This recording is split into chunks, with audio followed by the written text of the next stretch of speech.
Hello. Does your school district have international studies programs for high schoolers? Does it follow an IB curriculum? Do your students have the ability to do internships, early college, and graduate with an associate's degree? Well, in Clayton County Public Schools, they can. Today, we're going to speak with Dr. Beasley about these opportunities and what's happening in Clayton County Public Schools on Invest Clayton.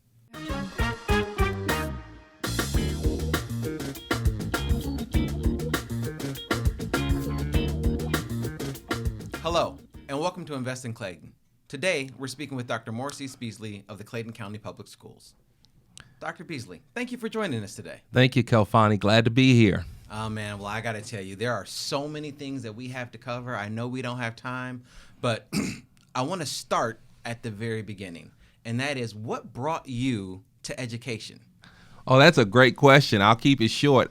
I had the opportunity, honestly, when I was in college to tutor. I was a math major, and I was going to be an actuary and going into banking, all of those things.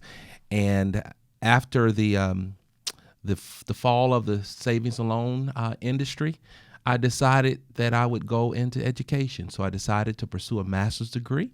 And I had some great teachers and principal who heard I had a math degree and they needed a math teacher, and they called me and said, "We need you to apply." And I have been in education ever since 1994 officially, but I subbed for 2 years while I was earning a master's degree. All right. Well, I have to say that we appreciate and we thank you because you are doing wonders with the Clayton County schools, and we're going to get into those in just a bit here. But one of the things that I find fascinating about the school district is the absolute diversity that is there. Can you tell us a little bit about Clayton County schools and some of the challenges and the wonders of working with the population that we have? Well, Clayton County is a very diverse school community. We have many languages, over 60 languages spoken by our students. We have the three primary languages that we ensure that we print all critical material in would be Spanish, Vietnamese, French.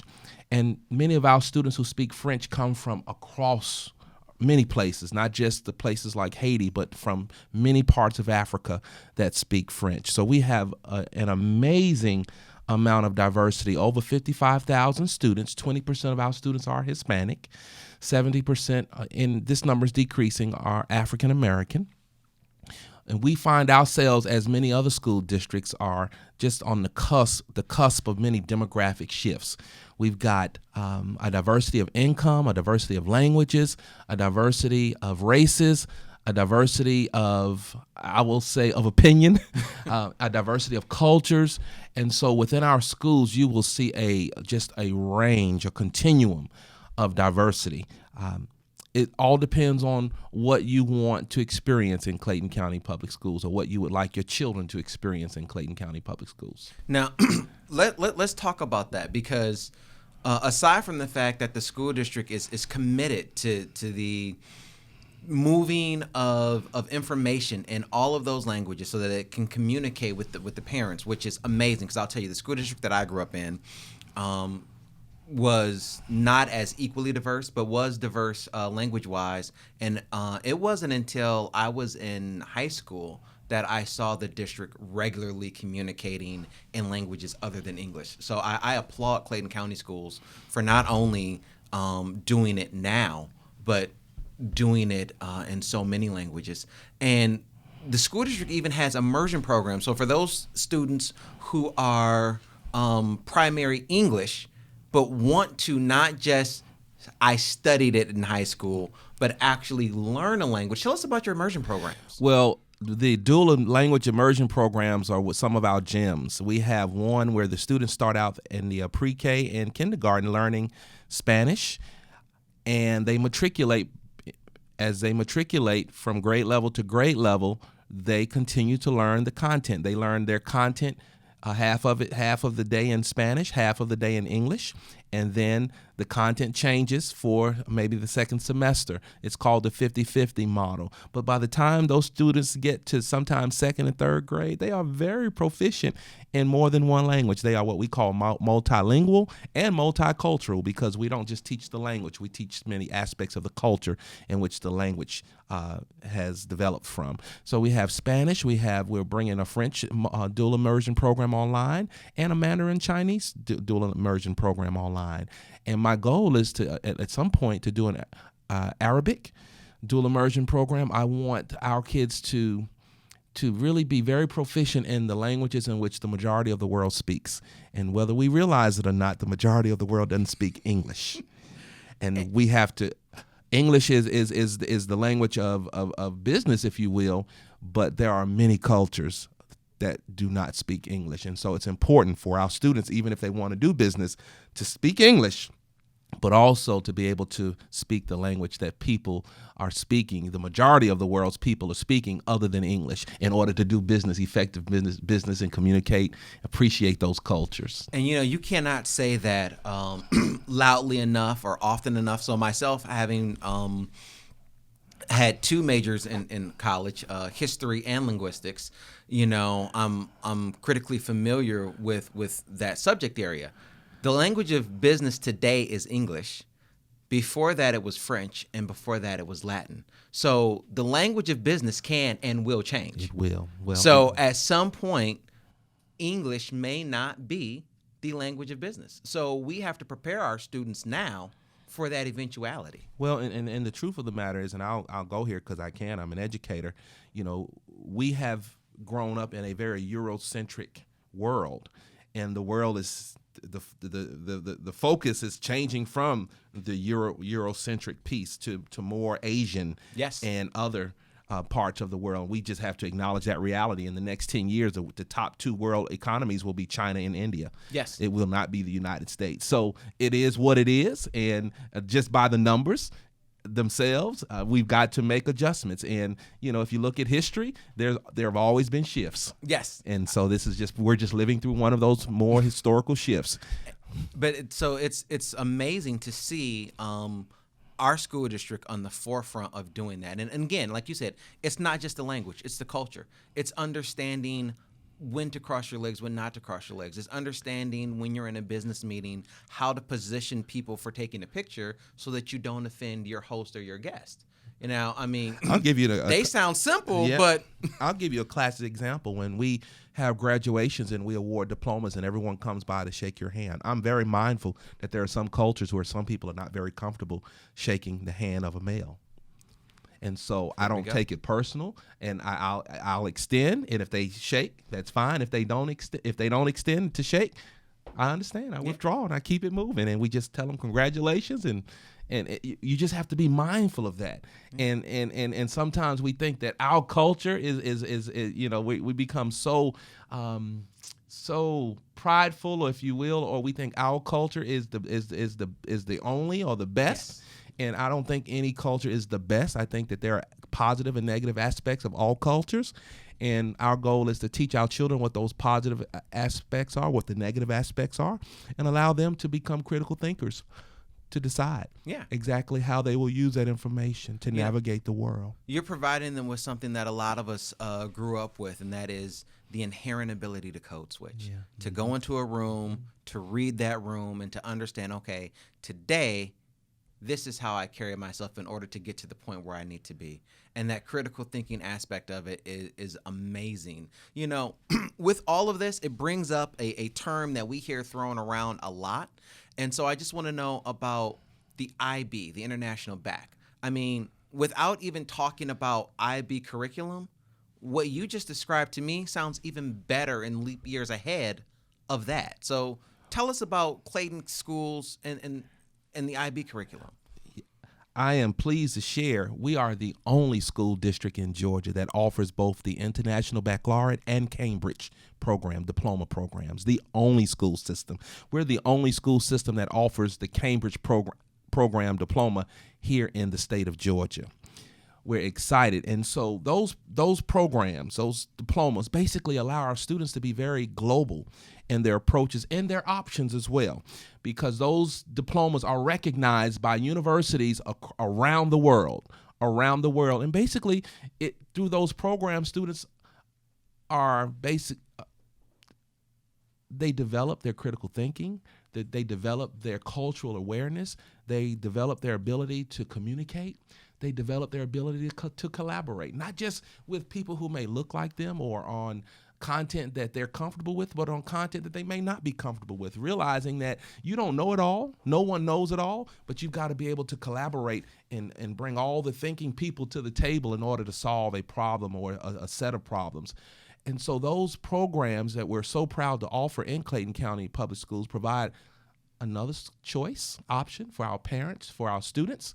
Not all students are interested in the IB or the Cambridge program, but for those who are interested, the program is available to them.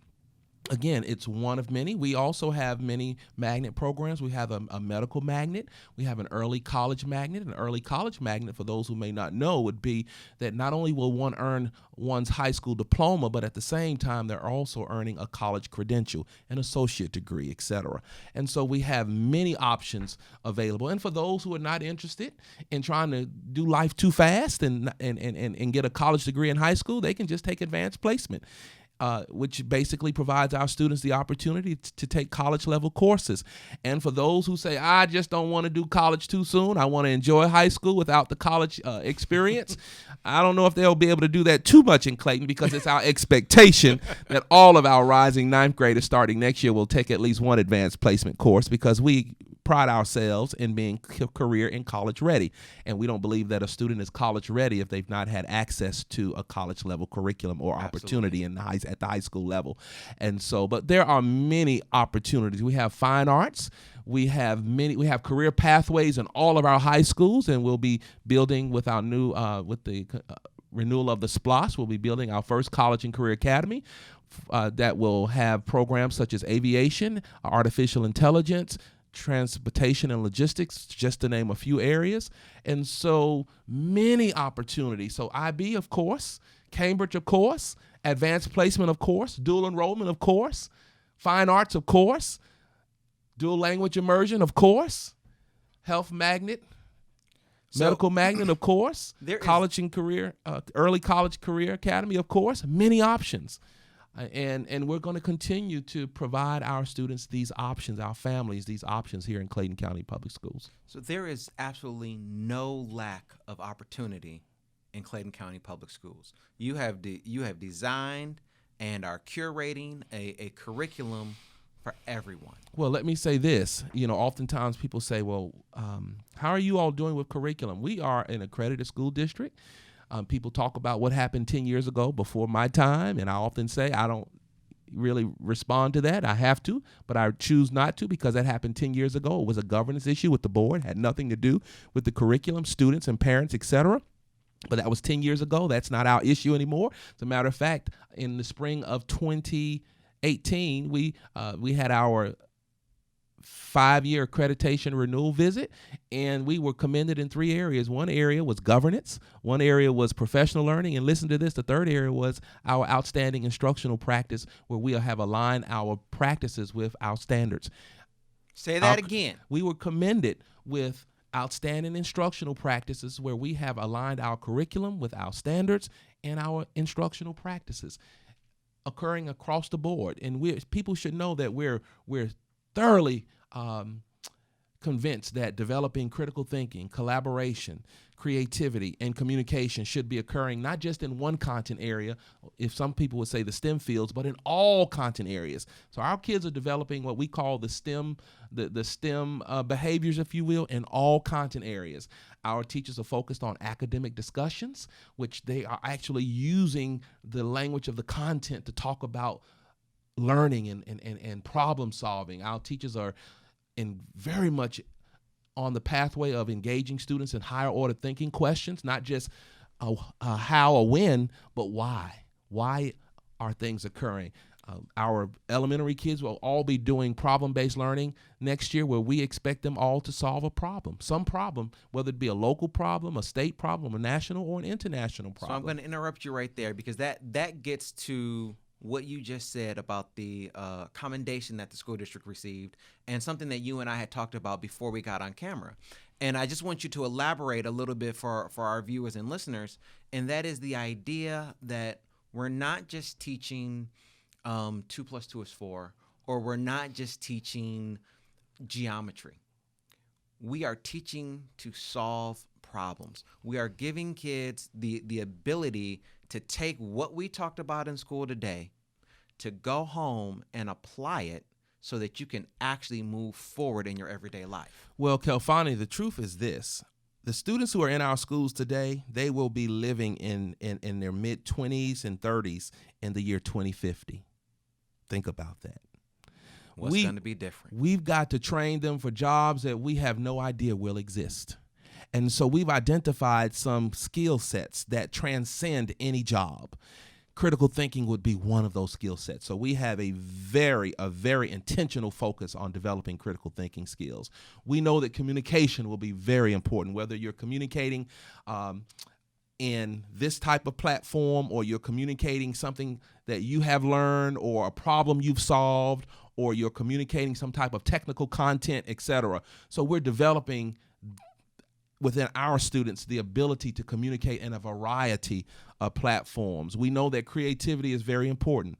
And so we're expecting our students, through our curriculum, we're building in opportunities for our kids to really think about what's really going on in their world. And we acknowledge, in our school system, we acknowledge climate change, and we acknowledge the potential impact, or the impact that it can have on their lives. So we want our students to begin thinking about that, studying it, and figuring out solutions for their local impact, for the state, national impact, and the global impact. And so that's just our approach. We use a method in our district called the critical issues, where we've developed this process in our district. When a major issue happens in our nation and our state or in our world, we send a critical issues information to all teachers. And it basically outlines what the issue is. It provides resources, et cetera. And the curriculum team behind the scene is working very quickly to get this information pulled together.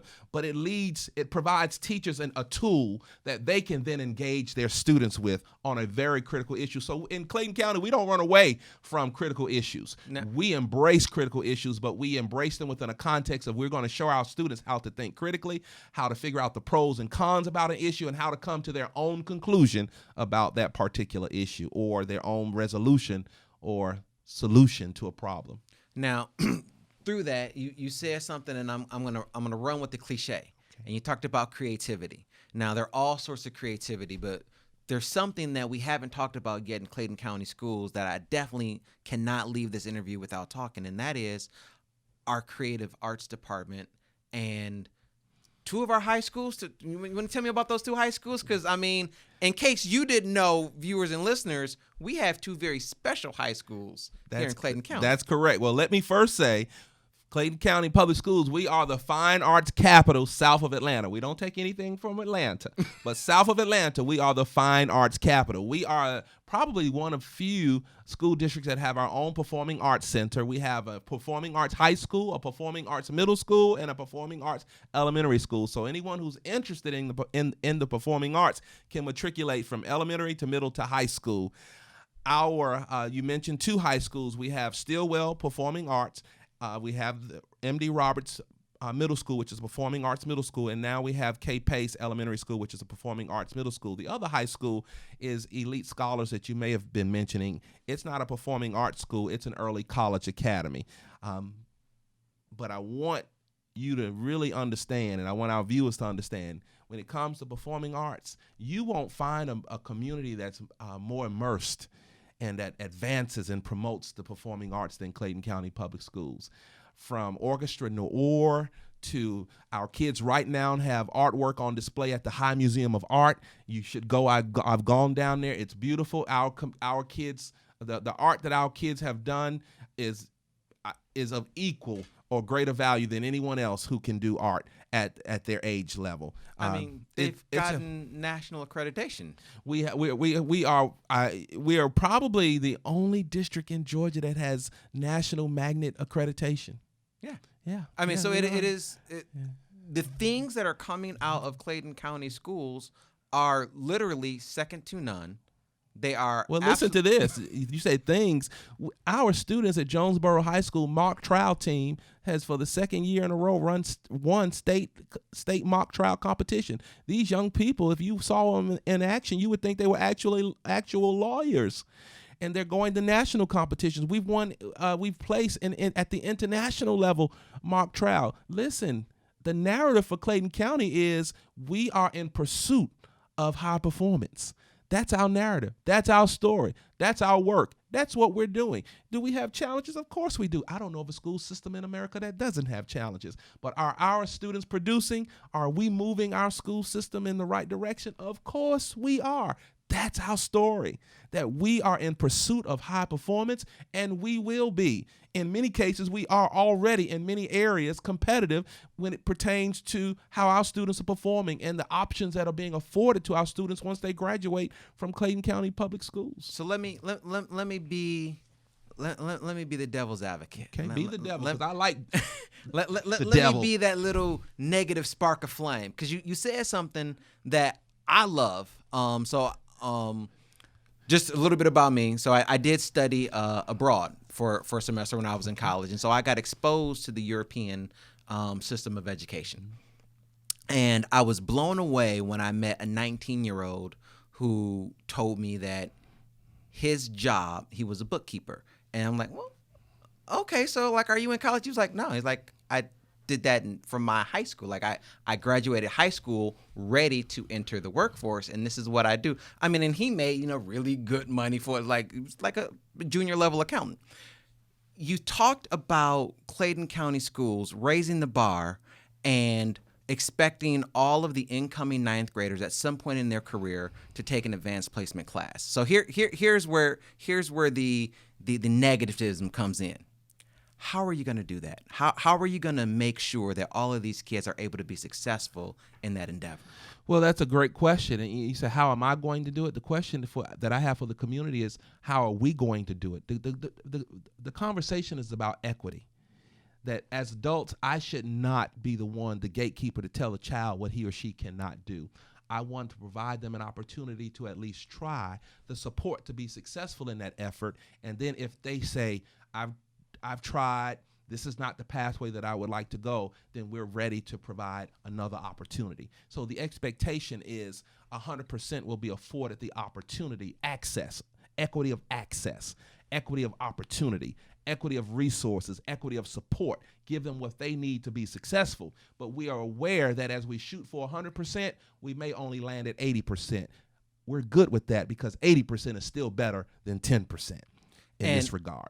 And on top of that, the 80% that you land at means that there are individuals who self-selected out. That's correct. But there are individuals who would not have done it had you not asked them to try. That's correct. And that is so important to But I think it's important to say, as a community, as a county, a Clayton County community, we have high expectations of our students. If nothing else, it conveys that we're not being defined by what other people think about us. Yes. We're defining who we are. And we have high expectations of our students, and we're going to mobilize resources and support to ensure that our students have every opportunity to be successful in those pathways that they've chosen. And if they're not successful, we're going to do what we can to help them become successful. And that's just where we are. That is what I needed everyone to hear. That it is the school district is committed to the success of everyone in the district. Now, we're drawing near to the end of our time here, but there's a couple of things that we have to talk about briefly. Apprenticeships and exposing children to careers that they can go into directly out of high school, or technical colleges that they can go to directly out of high school, because everyone is not interested in doing a 4-year degree. I'll tell you, I got a 4-year degree because my mother made it very clear to me, son, you can go to the Army, and I really didn't want to be shot at.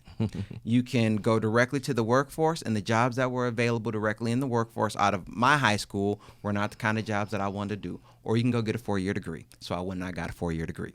But that was a choice. It was an option. Some people may choose some of those other options. So I want to know what is Clayton County Public Schools doing to help kids be aware of those other options? Well, I mentioned already that we have career pathways in all of our high schools. So every high school, our students, as they meet with their counselors, they have opportunities to sign up for career pathways. And it's our expectation that all of our rising ninth graders, hence going forward, all of our high school students graduate with at least one credential in some career pathway. You should know that career technology allows us, and when we say career technology, I want people to think beyond just the traditional vocational school. Career technology is artificial intelligence, it's STEM, it's mathematics, it's health, it's medicine, it's all of that. And so, again, all of our students and all of our high schools have the opportunity to access the career pathways that are afforded to them in their various high schools. System-wide, we're working to implement, as I mentioned, a college and career academy that will have more pathways that will support or serve all of our students. Every pathway has internship opportunities. So we're excited to share that our career technology department works very diligently to identify employers who are interested in providing our students internship opportunities. If they have the internships, we have the students. And so if I may, I'm always requesting of those businesses, if you have internship opportunities, please get in touch with us. We have many students who are willing and prepared to take full advantage of these internship opportunities. But you should know that in addition to our internships, we are in the process of developing international student exchange programs where our students in Clayton County will go to wherever we have a partnership. Our first partnership will be with Toulouse, France. And our students will be going over there to study aviation, to study mechanics, all of the areas that we believe that can prepare them for options beyond high school. So we're working to finalize an exchange program with Toulouse, France. We've begun conversations about an exchange program with China. We will be visiting India later this year to establish an exchange program with the Ministry of Education of India, That is just wherever amazing. our kids can. And remember this, when people fly into Atlanta, they fly into Clayton County. That's right. And so our commitment is if they can fly into Clayton County, that means they can fly out of Clayton County going to other parts of the world. It is our expectation that our kids are on those planes flying to all parts of this world, basically making sure that they have a footprint, they have an impact, a global impact in our world. So we're excited about our internships, our career pathway opportunities, our local work-based opportunities, our student exchange programs that we're developing. You name it. If you have other ideas, send them to me. We are working to ensure that our kids are prepared and exposed. So for the value of those viewers and listeners who don't know, Toulouse, France happens to be where Airbus is located. That's correct. And Airbus is the rival to Boeing. So if you are a commercial airline, you are buying your planes either from Airbus or from Boeing. That's correct. So Clayton County Public Schools has created a situation where our high school students not only get to go to France and experience all of that and the language, they get to be in the heart of French aviation and study aviation right there. So that is amazing, leaps and bounds. I'm telling you, I didn't have that where I grew up. And so I am just excited to hear that. So you said contact you. How? Where do we get in contact with the schools? Well, if they can just go to the website, Clayton County Public Schools, www.clayton.k12.ga.us. That's the easiest way to get in touch with us. Clayton County Public Schools. You can Google that and you'll see. Now, there are some other Clayton counties out there, but Clayton County Public Schools and Metro Atlanta, clayton.k12.ga.us. Feel free. Or if you Google my name, it will come up as well. It will come up as well, Maurice Beasley. Get in touch with us. We want you to be a part of the success, the pursuit of high performance occurring in Clayton County Public Schools. I tell people this: you better get in while you can, because our school district, as we advance and we become what we envision that we already are, we'll have more options of excluding people. Well, even though we're going to have the options of excluding people, I'm sure that from all the conversation that I've heard today, we're going to do everything we can to squeeze them all in and give them the absolute best education possible. That's our goal. As a matter of fact, I have about 40 to 50 families on a waiting list right now from counties outside of Clayton who have selected to bring their children to Clayton County. That's right. So our goal is to include and to expand these opportunities, because it's all about children to us. And so we see, whether they're in Clayton County Public Schools or any of the charters in our school district and in the Clayton County proper, we see ourselves uniquely positioned to ensure that our kids get the best educational experience. And I have a personal value that I believe that a kid should get a private school experience at the public's expense. And that's exactly what I'm going to do, and we're doing in Clayton County Public Schools. I see it happening, and I thank you for that. Before we close, are there any upcoming events, any dates that we should be aware of? Well, I mean, we had the SPLOS, and that was amazing. I know we had SPLOS, and we're excited about all the things that will become. And thank you to everyone who voted for the SPLOS. Right now, our kids are in state assessment mode, and then after that, we'll be in graduation mode. And then our parents right now are signing up for the amazing STEM opportunities that we're offering. I have to say this: we have set the model to offer as to how to offer an engaging stimulating summer for our students. And so we're expecting almost 4,000 students this summer to participate in a host of STEM activities occurring throughout our school systems. And our students, and you must do a podcast with these students, our students will be the journalists covering all these events throughout our county this summer. And so we're excited about that as well. Okay, I'm in. I am in. And I'm also in with your immersion classes and your immersion Spanish classes and your French classes. I love to do part of the podcast with them in those languages. French will be a little bit easier than Spanish. I'm a little bit rusty, but I'll work through with them. So I just want to thank you for joining us today. I want to thank you for everything that you've done to invest in our schools, to invest in our kids, and to invest in Clayton. And thank you. This has been Invest in Clayton.